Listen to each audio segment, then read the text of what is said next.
ప్రార్థన చేసుకుందామండి. అందరు తలలో వంచినట్లయితే ప్రార్థన చేసుకుందాం.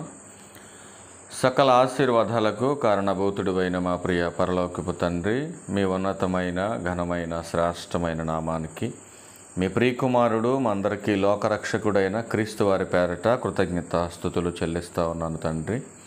మా తండ్రి అయిన దేవ, మీ గ్రంథంలోంచి కొన్ని విలువైన సంగతులు నీ పిల్లలకు వివరించడానికి సిద్ధపడుతుండగా సమయోచితమైన జ్ఞానాన్ని నాకు అనుగ్రహించండి.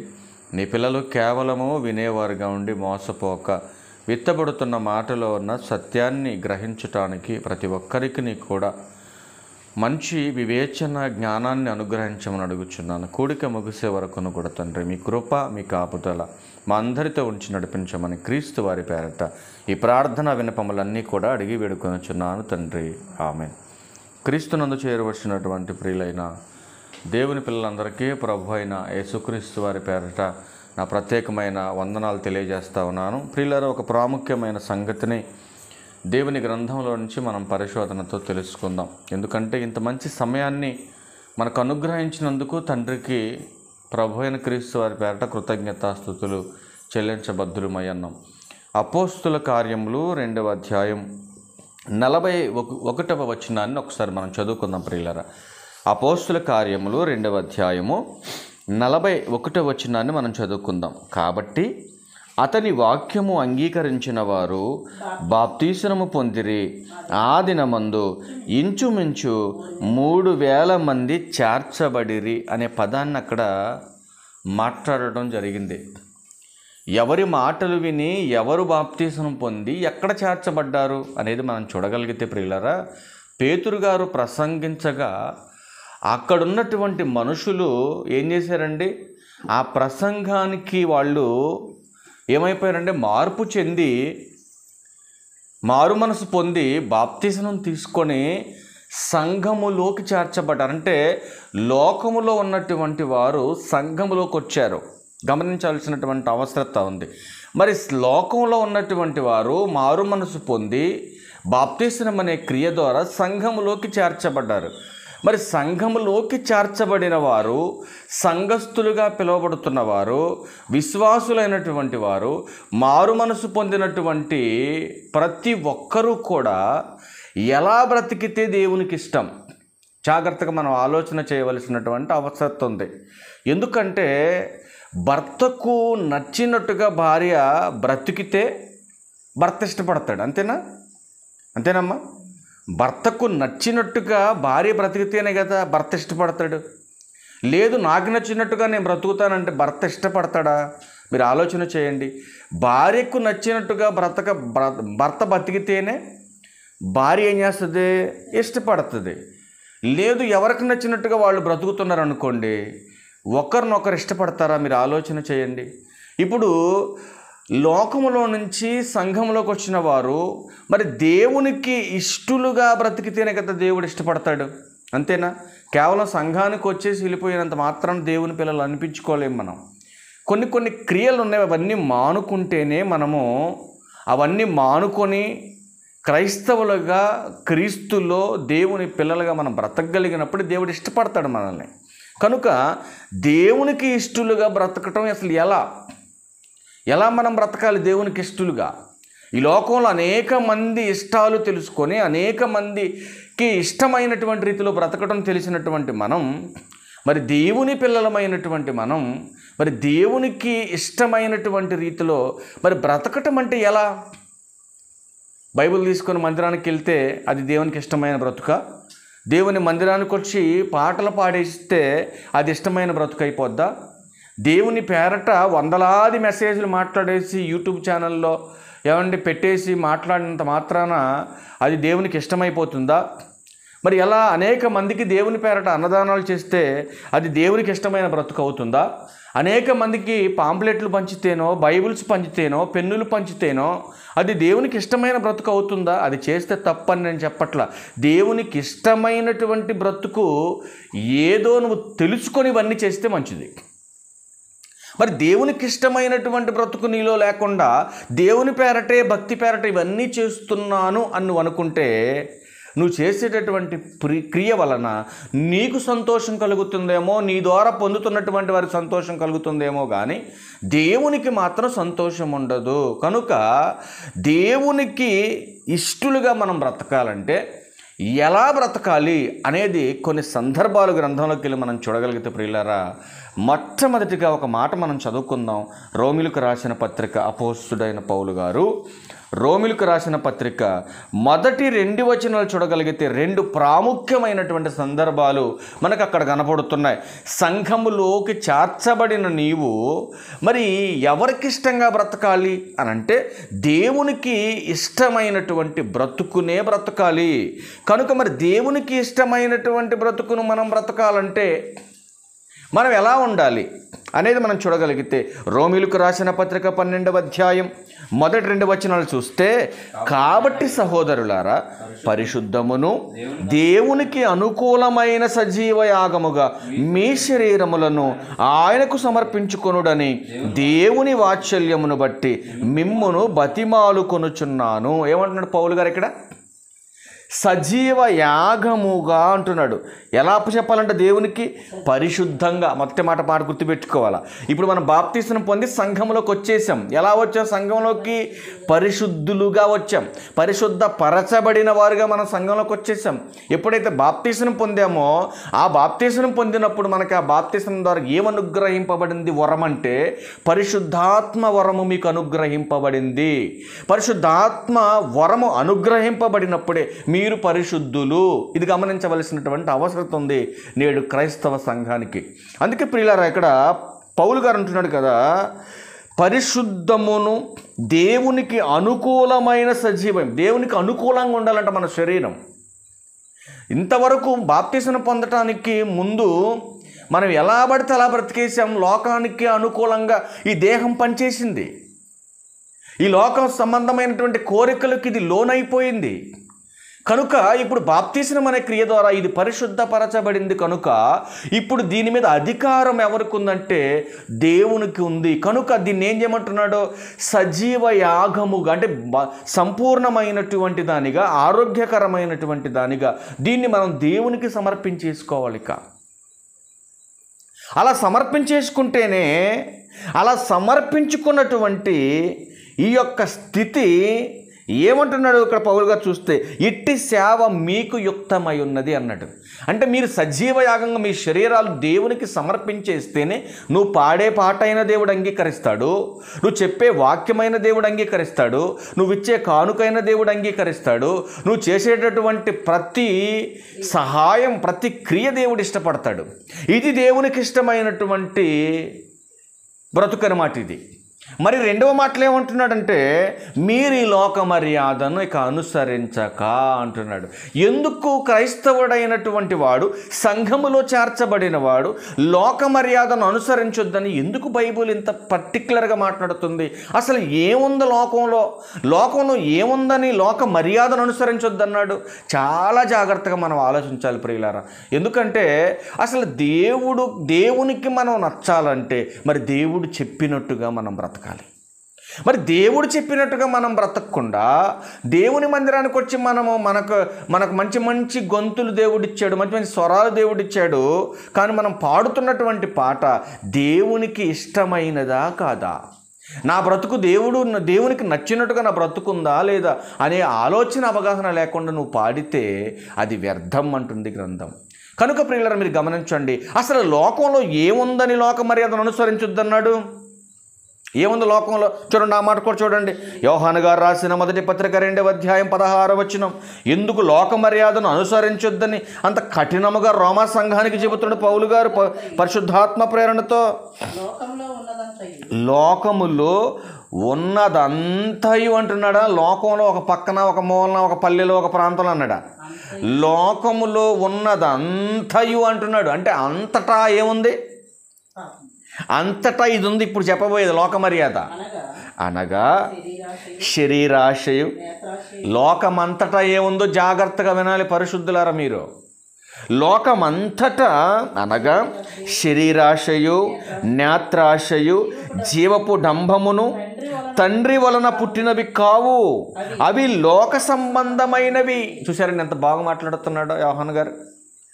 అంటే లోకంలో ఉన్న వాటిని ఇక మీరు అనుసరించొద్దు అంటున్నాడు. ఎందుకు వాటిని అనుసరించొద్దు? ఇప్పుడు మీరు లోక సంబంధులు కాదు. బాప్తీసం అనే క్రియ ద్వారా సంఘంలోకి వచ్చేసారు కనుక సంఘంలోకి వచ్చేసినటువంటి మీరు ఇప్పుడు ఎవరిని అనుసరించాలి?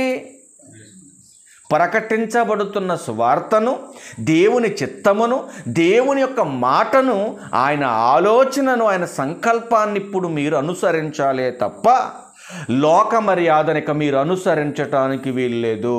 ఎందుకు లోక మర్యాదను సంఘంలోకి వచ్చాక అనుసరించొద్దు అంటున్నాడు? చూద్దాం ఒకసారి. పేతురు గారు రాసిన మొదటి పత్రిక 2వ అధ్యాయం 11వ. చాలా ప్రాముఖ్యమైన సంగతులు నిదానంగా మీరు చదవాలి ప్రియులారా, గమనించాలి. ఎందుకు లోక మర్యాదను అనుసరించొద్దు అన్నాడంటే లోకంలో ఉన్నటువంటి శరీరాశ, నేత్రాశ ఉంది. అవన్నీ దేవుని వలన పుట్టినవి కాదు. అవన్నీ అనుసరిస్తే దేవునికి మనం నచ్చమని మనకు క్లారిటీ వచ్చేసింది. కానీ ఎందుకు దేవుడు అనుసరించొద్దన్నాడు అనేది మనం చూడగలిగితే ఇప్పుడు మాట్లాడుతున్నాడు చూడండి. పేతురు గారు రాసిన మొదటి పత్రిక 2వ అధ్యాయం 11వ వచనం ఏమంటాడు? ప్రియులారా, మీరు పరదేశులను యాత్రికులనై ఉన్నారు గనుక ఆత్మకు విరోధంగా పోరాడే ఈ శరీరాశలు. ఒకప్పుడు బాప్తీసం పొందనప్పుడు లోకంలో ఉన్నప్పుడు మీరు శరీరానుసారులు. ఇప్పుడు సంఘములోకి చేర్చబడిన తర్వాత మీరు ఆత్మానుసారులు. కనుక ఆత్మీయ యాత్రలో ఉన్నాం మనం. యాత్రలో ఉన్నటువంటి మనం పరదేశులము అనే గ్రంథం మనకి చాలా స్పష్టంగా చెబుతూ ఉంది ప్రియులారా. మీరు గమనించాలి ఈ విషయాలు. అంటే యాత్రలో ఉన్న మనం, యాత్రికులమైన మనం, మన యాత్రను పాడు చేసేటటువంటి శరీరాశలను ఏం చేయమంటున్నాడు పేతురు గారు?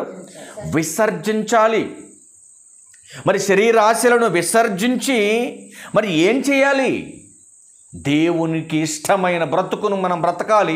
దేవునికి ఇష్టమైన క్రియలు మనం ఈ భూమి మీద చెయ్యాలి.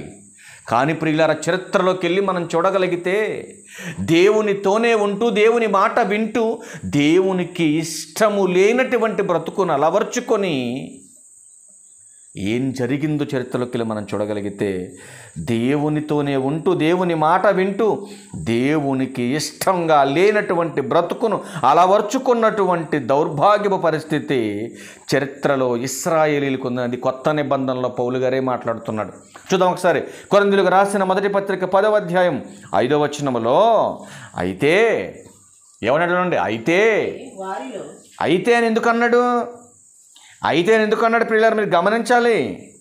2వ వచనం చూద్దాం. అందరూ మోషేను బట్టి మేఘంలోను సముద్రంలోను బాప్తీసం పొందిరి. చూసారండి, వీళ్ళు కూడా ఏం పొందారు? బాప్తీసం పొందారు.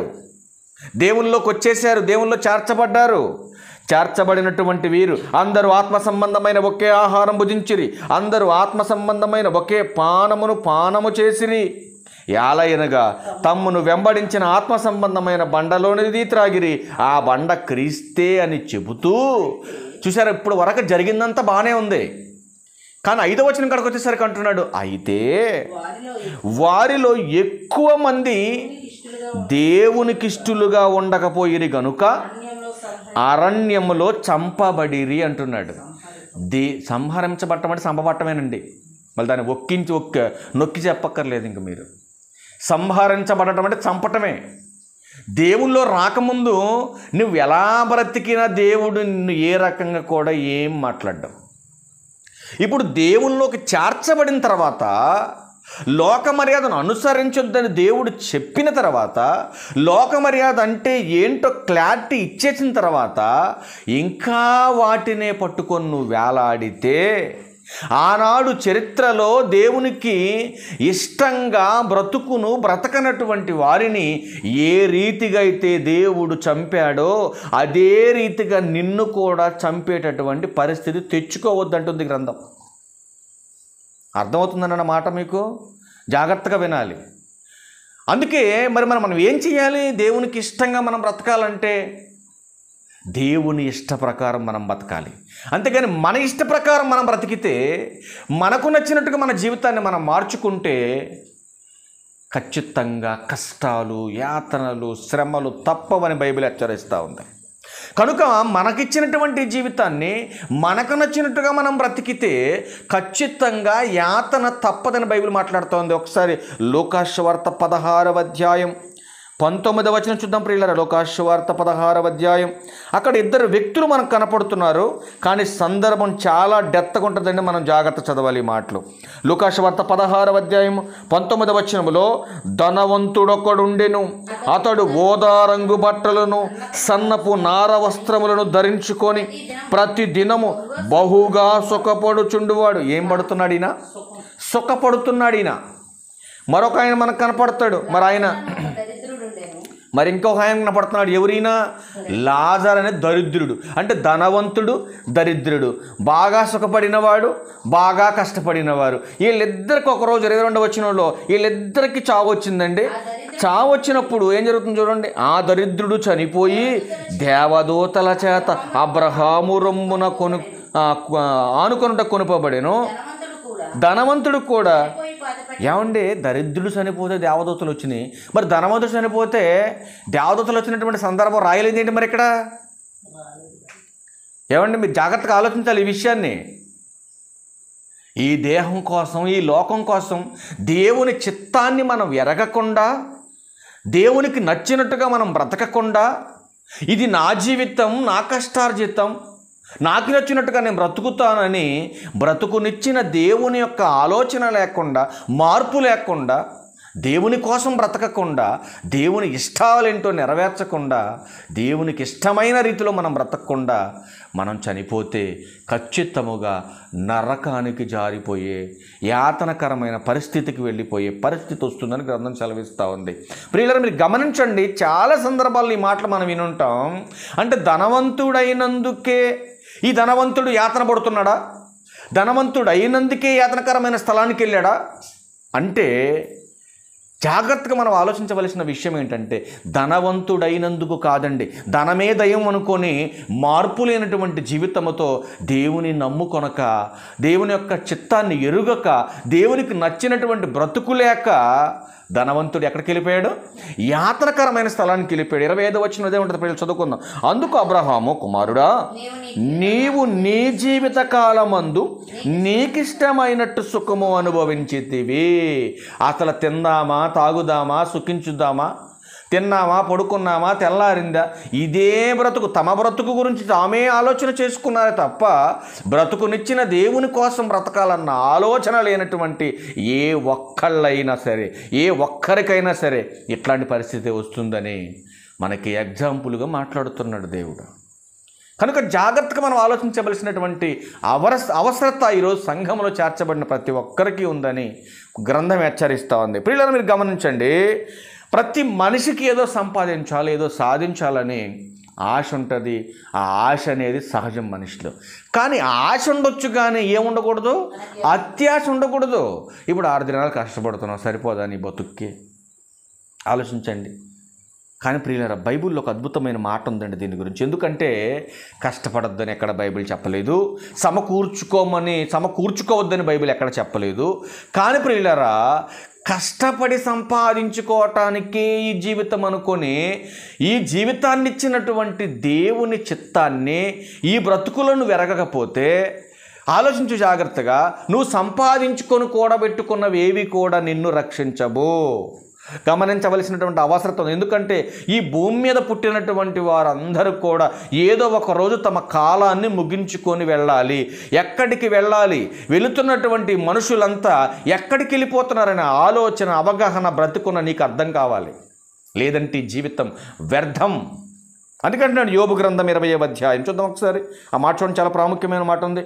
సంపాదనే ధ్యేయంగా పెట్టుకొని బ్రతుకునిచ్చిన దేవుణ్ణి మరిచిపోయి ఏది సంపాదించాలో తెలియకుండా నీకు నచ్చినట్టుగా బ్రతికి చచ్చిపోతే, ఏమంటే కష్టం వచ్చినప్పుడు, బాధలు వచ్చినప్పుడు నిన్ను ఆదరించేది, రక్షించేది ఎవరు?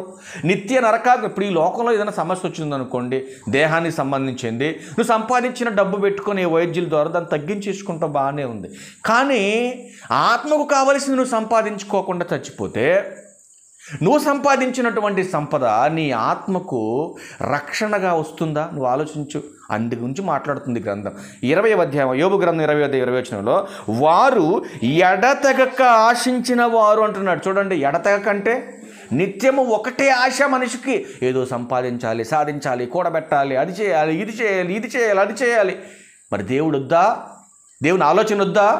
చూపిస్తాను మీకు, ఇంకా కొన్ని మాటలు చూపిస్తాను. అందుకేమంటున్నాడు, తమ ఇష్ట వస్తువులలో ఒకదాని చేతనైనను తమ్మును తాము రక్షించుకొనజాలరు. ఏ మనిషి కూడా, ఏమండి, అంబానీ మొదలుకొని కొన్ని కోట్ల కొలది డబ్బు సంపాదించుకున్న వారు కూడా, ఏమండి, మన టాటా కంపెనీ అతను ఎంత డబ్బు ఉందండి ఆయనకి, ఎంత డబ్బు ఉందండి పెద్ద ఆయనకి, ఏమన్నా కాపాడుకోగలిగాడు తన ప్రాణం పోకుండా?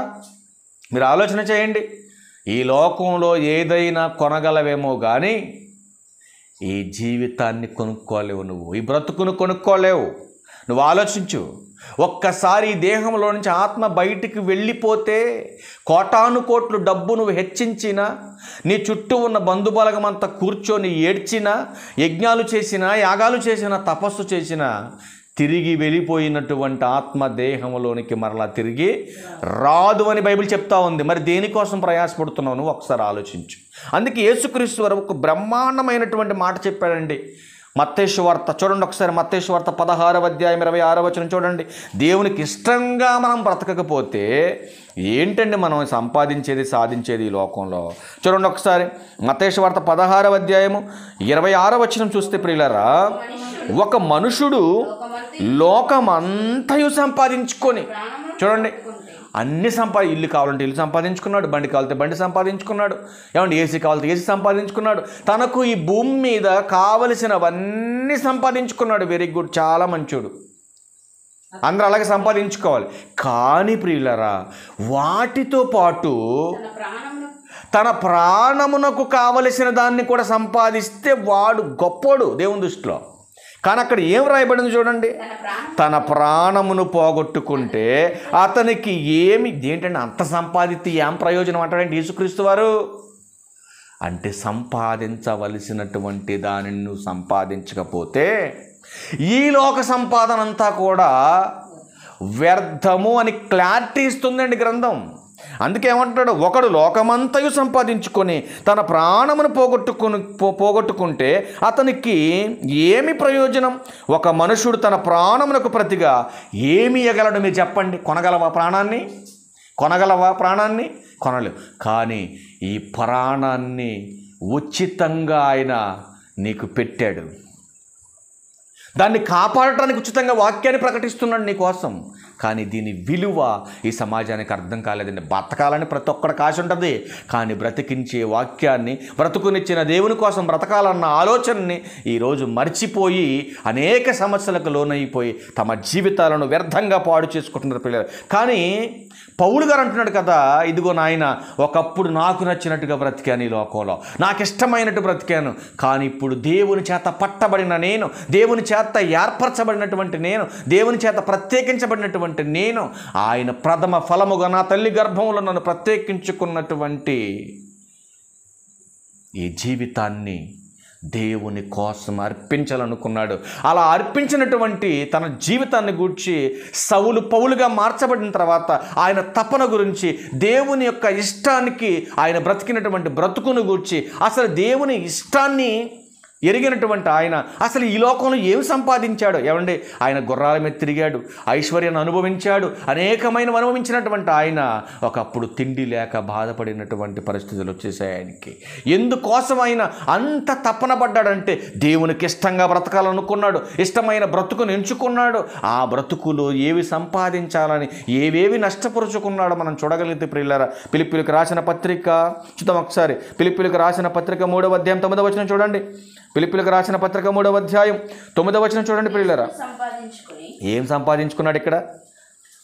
ఒకడు లోకమంతా సంపాదించుకున్నాడు, కానీ వాడి సంపాదన వ్యర్థమని దేవుడు అంటే ఇక్కడికి వచ్చేసరికి పౌలు గారు ఏం మాట్లాడుతున్నారు చూడండి. ఫిలిప్పీయులకు రాసిన పత్రిక 3:9 క్రీస్తును సంపాదించుకొని ధర్మశాస్త్ర మూలమైన నా నీతిగాక క్రీస్తునందలి విశ్వాసము వలననైన నీతి అనగా విశ్వాసమును బట్టి దేవుడు అనుగ్రహించు నీతి గలవాడనై ఆయన యందు అగపడు నిమిత్తం. ఎవరికి కనపడాలనుకుంటున్నాడు? క్రీస్తుని సంపాదించి దేవునికి కనపడాలనుకుంటున్నాడు. మరి క్రీస్తుని సంపాదించుకోవటానికి ఏవేవి లాభకరములై ఉన్నవో వాటన్నిటిని కూడా ఏం చేశాడండి ఈయన? 7వ వచనం, అయినను ఏవేవి నాకు లాభకరములై ఉండెనో వాటిని క్రీస్తు నిమిత్తం నష్టముగా ఎంచుకున్నాను. ఎవరి కోసం ఎంచుకున్నాడు? క్రీస్తుని సంపాదించాలి. లోకంలో డబ్బు కాదా, లోకంలో అధికారం కాదా సంపాదించేది నువ్వు అని అంటే పౌలు గారు అంటున్నాడు కదా, నాయన లోకంలో ఉన్నటువంటి డబ్బు, హోదా, అధికారం అవన్నీ కాదు, ఇప్పుడు నేను క్రీస్తుని సంపాదించాలి. ఎందుకయ్యా క్రీస్తుని సంపాదించాలి? ఎందుకు నేను క్రీస్తుని సంపాదించుకోవాలి? బతుకు తెరువు కోసం, ఏమండి నా ఫ్యామిలీ కోసం ఇల్లు సంపాదించుకున్నాను, ఆ డబ్బు సంపాదించుకున్నాను, జీవనోపాధి కొరకు అన్ని సంపాదించుకున్నాను. కానీ ప్రియులారా, ఏదో ఒక రోజు నేను ఈ లోకాన్ని విడిచిపెట్టి వెళ్ళిపోతున్నటువంటి నాకు మరలా పునరుత్థానం కావాలి, మరలా నేను తిరిగి బ్రతకాలి. తిరిగి పునరుత్థాన బలాన్ని పొందుకుంటేనే నేను మరలా మహాలోకానికి వెళ్ళగలుగుతాను. అలా బ్రతికితేనే, ఆ బ్రతుకులోనే నా దేవుడు నన్ను ఇష్టపడతాడు. అలా నన్ను ఇష్టపడితేనే నా తండ్రి నన్ను పరలోకానికి రాణిస్తాడని ఎరిగినటువంటి పౌలు గారు దేనికోసం అన్నీ నష్టపరుచుకొని దేనికోసం క్రీస్తుని సంపాదించుకున్నాడో మనం చూడగలిగితే మనందరూ తెలిసిన మాటలే. ఆయన పునరుత్థాన బలమును సంపాదించుకొనుట కొరకు ఇవన్నీ కూడా పెంటతో సమానంగా ఎంచుకున్నాడు. దేవునికి ఇష్టమైనటువంటి బ్రతుకును బ్రతికినట్టుగా మనకు కనపడుతుంది. మరొక వ్యక్తిని మనం చూడగలిగితే భక్తుడైన దావీదు గారి గురించి దేవుడు మాట్లాడుతున్నాడు కదా. అపోస్తుల కార్యం 13వ అధ్యాయం 22వ వచనం మరొక మాట స్క్రోల్ చేద్దాం. అపోస్తుల కార్యములు 13వ అధ్యాయం 22వ వచనంలో దావీదు గారిని గురించి ఒక సాక్ష్యాన్ని దేవుడు తన గ్రంథంలో రాయించాడండి. ప్రియులారా, మీరు గమనించాలా. ఒక భక్తుడిని గురించి దేవుడే సాక్ష్యం ఇస్తాడంటే ఖచ్చితంగా దేవుడే ఇస్తాడు. ఏమంటున్నాడు చూడండి 22వ వచనంలో, అతడు నా ఇష్టానుసారుడైన మనుషుడు, అతడు నా ఉద్దేశములన్నీ నెరవేర్చునని చెప్పి అతనిని గూర్చి సాక్ష్యం ఇచ్చాను. అపోస్తుల కార్యం 13వ అధ్యాయం 22వ వచనంలో ఉన్నమాట. ఏమంటాడంటే దావీదు గారిని గురించి, అతడు నా ఇష్టానుసారుడైన మనుషుడు. ఏమంటే దేవునికి ఇష్టమైనటువంటి బ్రతుకుని బ్రతికెడుతున్నాడా? మరి ఆయన ఇష్టాలు నెరవేర్చేవాడంటే మరి దేవునికి ఇష్టమైన వాడనే కదా అర్థం. మరొక ఆయన గురించి మనం చూద్దాం ప్రియులారా. మరొక ఆయన హెబ్రీయులకు రాసిన పత్రికలో అక్కడ మరొక ఆయన మనకు కనపడతాడు. హెబ్రీయులకు రాసిన పత్రిక 3వ అధ్యాయం 5వ వచనంలో చూడండి.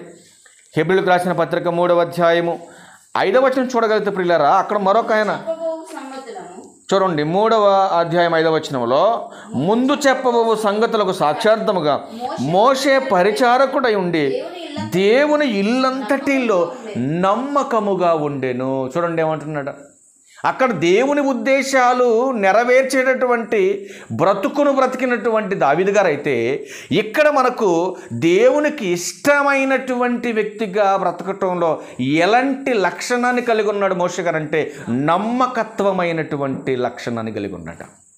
అంటే దేవునికి ఎలా బ్రతికితే మనం ఇష్టలుగా ఉంటామనంటే నమ్మకంగా మనం బ్రతకాలి. అలా బ్రతికినటువంటి వారు బ్రతుకునే దేవుడు ఇష్టపడతాడు ప్రియులారా. ఇంకొక మాట చూస్తారా, మరొక మాట చూస్తారా, చాలా ప్రాముఖ్యమైన సంగతి ఉంది. ఎఫెసీయులకు రాసిన పత్రిక 4వ అధ్యాయం 4వ అధ్యాయం 24వ వచనం చూడండి ప్రియులారా. ప్రాముఖ్యమైన మాట ఉంది అక్కడ. చూడండి ఎఫెసీయులకు రాసిన పత్రిక 4వ అధ్యాయము 24వ వచనం, నీతియు యథార్థమైన భక్తి గలవారై దేవుని పోలికగా సృష్టింపబడిన నవీన స్వభావమును ధరించుకొని ఉండాలి. ఏమంటే దేవునికి ఇష్టలుగా మనం బ్రతకటం ఎలా అంటే నీతిగా, యథార్థమైనటువంటి భక్తిగా, ఒక నూతనమైనటువంటి స్వభావం కలిగినటువంటి వారుగా మనము సంఘములో చేర్చబడిన తర్వాత మనం బ్రతికితేనే దేవుడు మనల్ని ఇష్టపడతాడు ప్రియులారా. మీరు గమనించాలి ఈ మాటలన్నీ కూడా. ఇంకా ఎలా బ్రతికితే ఇష్టపడతాడు? ప్రారంభవచనాలు చూడండి. మొదటి వచనం 2వ వచనం కూడా మీరు చూడగలిగితే, కాబట్టి మీరు సమాధానం ఉండాలి, సమాధానం అనే బ్రతుకు మీలో ఉండాలి, ఆత్మ కలిగించు ఐక్యమును కాపాడాలి, దాన్ని కాపాడే విషయంలో శ్రద్ధ గలవారై ఉండాలి, మీరు ఒకరినొకరు ప్రేమించుకోవాలి, ఒకవేళ ఏదైనా సమస్యలు వస్తే సహించాలి. ఇంకా ఏం చెప్తున్నాడు? దీర్ఘశాంతం ఉండాలి. ఆ తర్వాత ఏమన్నాడు? సంపూర్ణ వినయం ఉండాలి, సాత్వికం ఉండాలి. ఈ అన్ని లక్షణాలు కలిగి మీ బ్రతుకులో మీరు సంఘములో బ్రతికితేనే దేవునికి ఇష్టలుగా ఉంటారు అని చెబుతుంది గ్రంథం. అవునంటారా కాదంటారా? మరి దేవునికి ఇష్టలుగా మనం బ్రతకటం అంటే ఏదో వైట్ అండ్ వైట్ వేసుకొని బైబిల్ తీసుకొని ఏదో ఆచారబద్ధంగా మందిరానికి వెళ్ళి కూర్చొని వచ్చేస్తే అది దేవునికి ఇష్టమైన బ్రతుకు అది కాదు. మరి మన బ్రతుకులు మనం ఏం చేయాలని గ్రంథం మనకు సెలవిస్తూ ఉందనంటే, మనము నీతిగా యథార్థమైనటువంటి భక్తిని కలిగి మనం బ్రతకాలి. ఏమండి అలా బ్రతికితే ఏంటి మా కొరిగేది అని మీరంటే, ఇప్పుడు చెబుతున్నాడు ముగింపు మాట చూడండి. అలా దేవునికి ఇష్టమైనటువంటి బ్రతుకును మనం బ్రతికితే ఎంత ప్రయోజనం ఉందో. మత్తయి సువార్త 25వ అధ్యాయం 34వ వచనం చూడండి ప్రియులారా. దేవునికి ఇష్టమైనటువంటి బ్రతుకు గనక నువ్వు బ్రతికితే ఎంత లాభం ఉందో చూడు. ఫైనల్గా ఒక మాట చూద్దాం. మత్తయి సువార్త 25వ అధ్యాయం 34వ వచనం. అప్పుడు రాజు తన కుడివైపు ఉన్న వారిని చూచి, నా తండ్రి చేత ఆశీర్వదింపబడిన వారులారా రండి, లోకం పుట్టినది మొదలుకొని మీ కొరకు సిద్ధపరచబడిన రాజ్యమును స్వతంత్రించుకొనుడి. ఏమంటున్నాడు? ఎవరికి పరలోకం? దేవునికి ఇష్టలుగా బ్రతకటం తెలిసి దేవునికి ఇష్టమైనటువంటి వారుగా బ్రతికినటువంటి వారికి, దేవుని చేత ఆశీర్వాదం పొందుకున్నటువంటి వారికి నిత్య రాజ్యములో పరలోకం అంటున్నాడు. నిత్య రాజ్యంలో ప్రవేశం అంటున్నాడు. క్షమించండి, నిత్య రాజ్యంలో ప్రవేశం అంటున్నాడు. మరి ఎవరికి ప్రవేశం లేదు? దేవుని మందిరానికి వస్తూ దేవునికి ఇష్టమైనటువంటి బ్రతుకును బ్రతకకుండా తమకిష్టమైనటువంటి బ్రతుకును బ్రతికినటువంటి వారి గురించి కూడా ఒక మాట చెప్పడం, మరి అది కూడా చెప్పాలిగా మరి మీకు. అది కూడా చూద్దాం ఒకసారి. ఇదే మత్తయి సువార్త 25వ అధ్యాయంలో 41వ వచనం చెప్తున్నాడు చూడండి. అప్పుడు ఆయన ఎడమవైపు ఉండిన వారిని చూసి, శపించబడిన వారుల, దేవునికి ఇష్టమైన బ్రతుకు లేనోళ్ళు శపించబడినోళ్ళు. ఇది గమనించాల. శపించబడిన వారులారా, నన్ను విడిచి అపవాదికిని వాని దోతలకును సిద్ధపరచబడిన నిత్యాగ్నిలోనికి పొండి అంటున్నాడు ఆయన.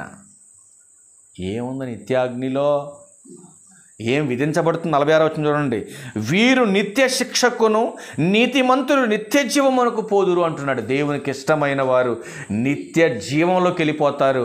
దేవునిలోనే ఉంటూ దేవునికి ఇష్టమైనటువంటి బ్రతుకు లేని వారు నిత్య శిక్షకు వెళ్ళిపోతారని గ్రంథం హెచ్చరిస్తూ ఉంది. ఇప్పుడు చెప్పండి, బాప్తీస్నం పొంది సంఘంలో చేర్చబడిన మనం ఎవరికి ఇష్టమైన వారుగా మనం బ్రతకాలి? మీరు చెప్పండి. లోకానికి, లోకాశలకు, లోకాధికారైనటువంటి అపవాది ఇష్టమైనటువంటి వారుగా మనం బ్రతకటానికి వీల్లేదు. ఇప్పుడు ఎవరికి ఇష్టలుగా మనం బ్రతకాలనంటే దేవునికి ఇష్టలుగా మనం బ్రతకాలి. అలా బ్రతికిన వారికి నిత్య జీవం అని గ్రంథం హెచ్చరిస్తుంది. కనుక దేవునికి ఇష్టమైనటువంటి బ్రతుకును మనం బ్రతకాలని, అలాంటి బ్రతుకుని బ్రతికితే పరలోకం మన ప్రవేశం మనకు దొరుకుతుందని గమనించి అర్థం చేసుకొని